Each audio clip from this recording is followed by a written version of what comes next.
essa questão da castração química para pedófilos já condenados pela justiça, na minha visão, talvez foi o ponto mais polêmico desse pacote. Então, eu quero começar essa primeira rodada falando sobre isso.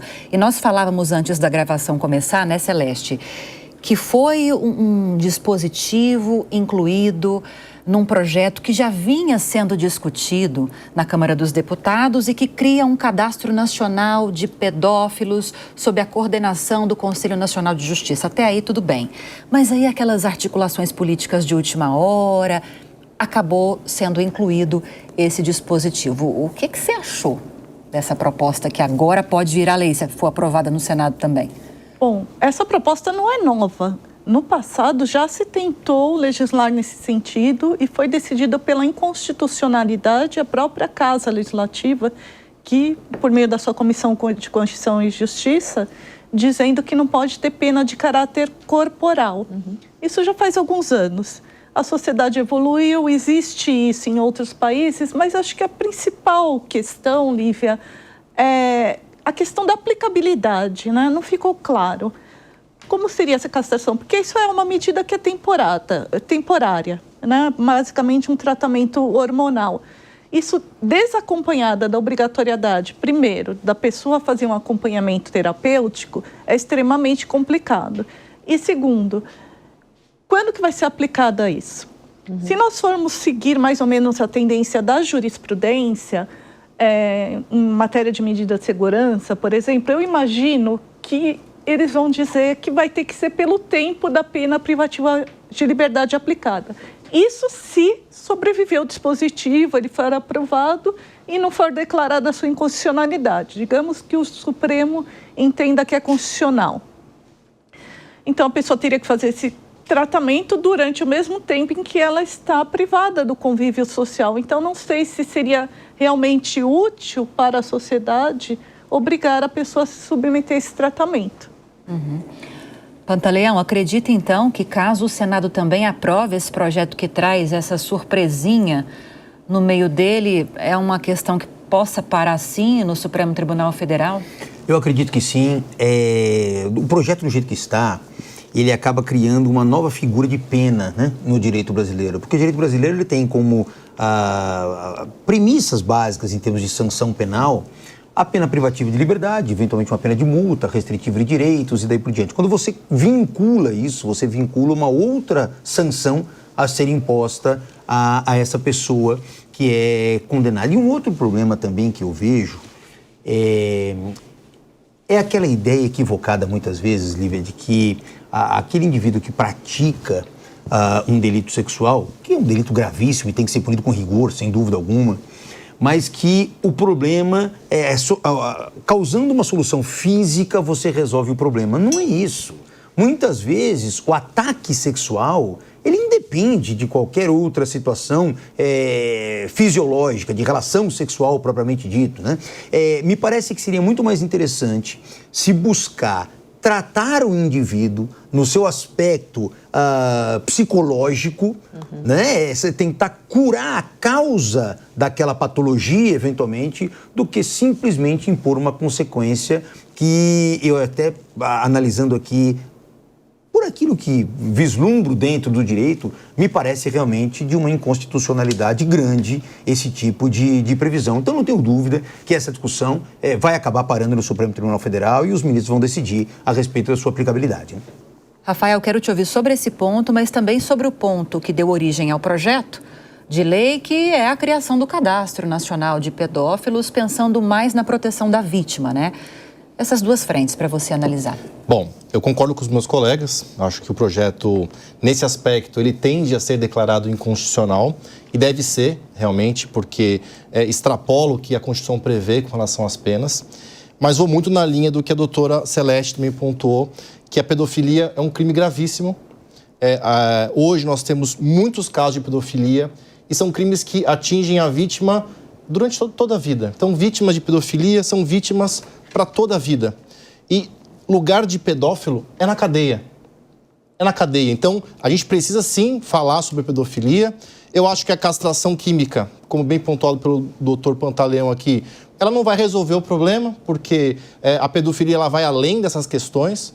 Então, concordo que o lugar do pedófilo é na cadeia. Então, instrumentos mais rigorosos, tanto de investigação, porque tem muito pedófilo que está na rua, então esses daí nunca serão castrados, nunca serão passando por nenhum tipo de processo, e realmente os que forem identificados sejam processados, julgados nos termos da lei e que cumpram realmente a efetividade dessa pena. Com relação ao cadastro de pedófilos, é um tema bastante polêmico também. Eu estou louco para ouvir a opinião dos meus colegas, mas nesse aspecto eu acho que eu sou um pouco uma voz no deserto. Eu sou a favor desse tipo de projeto, apesar de entender que ele tem problemas sim, mas é uma prática que já até acontece em outros países, como por exemplo nos Estados Unidos existe até um aplicativo onde você não identifica a posição do pedófilo ou do violentador sexual, mas sabe que ali naquela região mora alguém que já foi condenado. Então, nesse aspecto, eu acho que é um projeto interessante. Tem alguns problemas. Por exemplo, ele prevê a inclusão do nome desse indivíduo, os dados dele, a partir da condenação em primeira instância.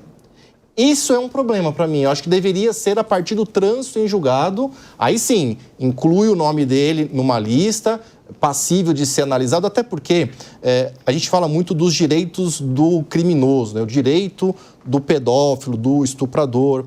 Só que vamos parar para pensar que também existe o direito das pessoas, da sociedade. Então, será que para a sociedade não é interessante saber se uma pessoa é um estuprador ou não?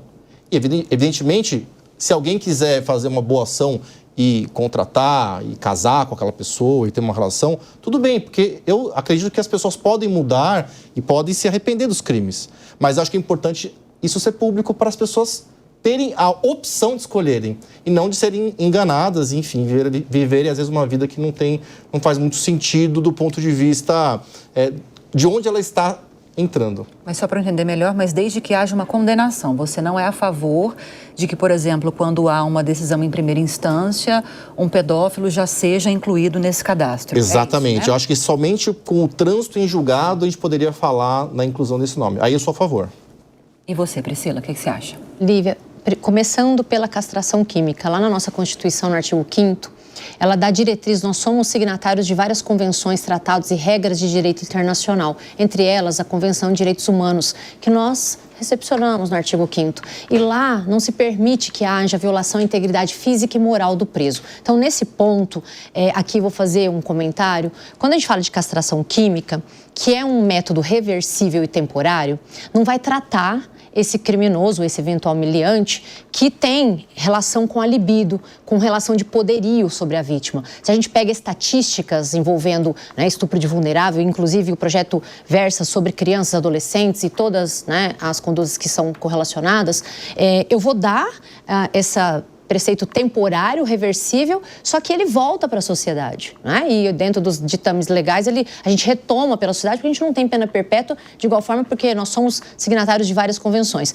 E ao retorná-lo à sociedade, já que esse preceito é temporário, eu não tratei o problema. É como se eu estivesse dando um tiro de 12, que é o calibre, de uma arma, e não estou falando que o problema é pequeno, não é isso, eu estou dizendo que há um problema, um método errôneo utilizado para poder, de fato, acabar com a pedofilia. É bom a gente falar para a nossa audiência que pedofilia não é crime. O que é o pedófilo? São pessoas que têm preceitos psicológicos, que têm desejos sexuais, e aí não importa só a construção carnal, enfim, com crianças e adolescentes. Então, o que vai acontecer? Eu vou dar momentaneamente aquela castração para ele, enquanto ele estiver naquele método que é reversível, eu estaria tratando. Terminado esse período, até porque a gente não tem pena perpétua, e ainda é assim, se não mudarem lá a Constituição, enfim, o que acontece? Eu não tratei. Então, o necessário aqui seria uma junção de fatores, tratando também dentro de um preceito psicológico. Por quê? Porque é desejo. E muitas vezes nem é só o desejo, é essa questão de poder. E se você pegar estatisticamente, a maioria das pessoas que cometem crimes de estupro de vulnerável tem proximidade com as vítimas. Então são relações que são de proximidade. Então nesse ponto, além de ser inconstitucional, na minha opinião, agora, claro que eu não sou a favor de pedófilo, até porque é bom falar isso, eu não sou a favor do crime. Eu acho que a pessoa tem que passar pelo devido processo legal e, se for o caso, ela ser responsabilizada, porque nós temos as penas colocadas no artigo 5º e 45, penas privativas privativas de liberdade, penas restritivas de direitos e a multa. Essas são as penas colocadas na nossa Constituição e a gente aqui inova com relação às penas. Um outro aspecto que eu acho que é importante a gente falar, do Cadastro Nacional de Pedófilo. De igual forma, eu sou contrária e te explico por quê. Nós temos no artigo 5º, 56, 7, quer dizer, a presunção de inocência. E ali não foi colocada a bel prazer, nós somos signatários de convenções. Lá na Convenção de Direitos Humanos, a gente tem o Pacto São José da Costa Rica, que é o Decreto-Lei 678 de 92. E esse decreto nós nascemos inocentes. E claro que aqui, gente, eu quero repetir, eu não sou a favor de nenhum criminoso, acho que a pessoa tem que passar pelo devido processo legal. Aqui nós estamos discutindo problemas que acontecem na segurança e eu preciso empurrar coisas para poder calar a sociedade de um problema que não está eu colocar o nome dele num cadastro. Te explico. A presunção de inocência, o homem nasce inocente.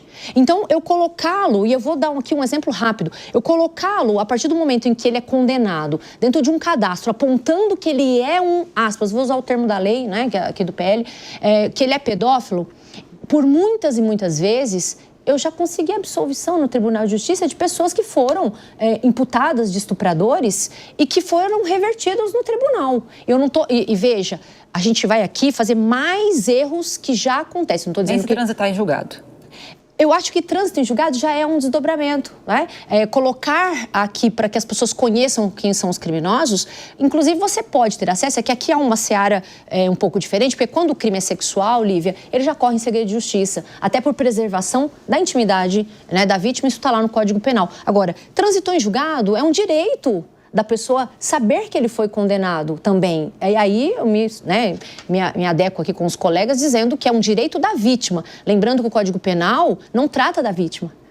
Poucas são as vezes que o Código Penal trata da vítima, a não ser na fixação da pena ou na hipótese de reparação. Então as pessoas falam, mas o Código Penal não trata da vítima? Não, o Código Penal trata do crime e da responsabilização. Por isso que a doutora trouxe aqui um ponto importante, que é o Estatuto da Vítima, e nesse ponto eu acho que é louvável. Agora, presunção de inocência deve ser preservada. Por quê? Por causa dos erros que podem acontecer no desdobramento do crime. Agora, transitou em julgado, nada mais justo que se lance no rol dos culpados. Publique-se, registre-se, intime-se, cumpra-se, ele vá preso, se o caso, vai ser responsabilizado e que as pessoas saibam, sim, que ele cometeu aquele crime. Então, nesse ponto, acho que eu concordo.